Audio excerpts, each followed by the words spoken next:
Namin sa Socorro, Vista Pilar, dito naman kami dumiretso. Yun, kasama nga namin si bro. Yan, ayos. Ang pictures amin dito yung motor ng tropa. Yan, no? Talagang napasabak na naman. Yan. Pumunta kami dito noon, ano pa to pantay pa ito dito. Ngayon ay tinambakan na. Kasi ang project pala dito gagawing karsada ng mga heavy truck. Dito. Yan. Bali ito, bawa doon sa pier ng dito na pala dadaan. Hanggang doon, kaya pala mahaba ito hanggang doon. Pier ng mahaba ito hanggang doon. Doon pala mayroon ng yari doon. Bumalik kami ulit dito sa Casa Gracia. Marami pang gasolina itong mga ito, kaya kung saan pa pumunta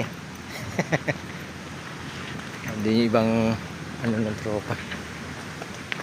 Mamaya papasok kami dyan. Ito yung ng Casa Gracias. Kung gusto nyo mag-check-in dito, papasok nyo yung rito. Meron din silang hall dito yan. Dito nyo pwede iparada yung sasakyan or doon. Galing na kami dito noon, pero ngayon mas pinaganda pa ulit nila. Yan, sir. Pamili kayo, may pampamilya, ibang cottage. Yan, hanggang dun yan. Ganda, meron pa dun sa bila. Pasok tayo ulit. Pasok tayo sa lamig naman ng panahon. Kaya lang masyado mainit sa silinyador itong mga ito, kaya magpapalamig daw kami dito.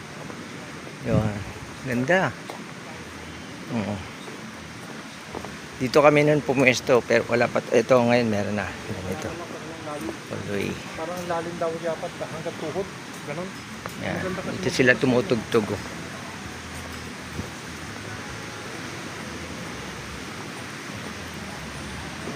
Tropa kayo na gustong tumugtog, marunong sa banda, yan, dyan. Yan. Sa kanilang bar, restaurant.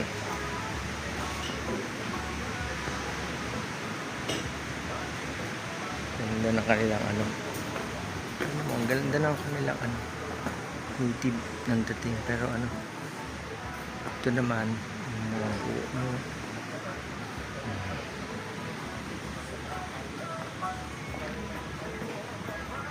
Casa Gracias Garden Restaurant sa Lugpan, Magumbayan, Rojas Oriental, Mindoro.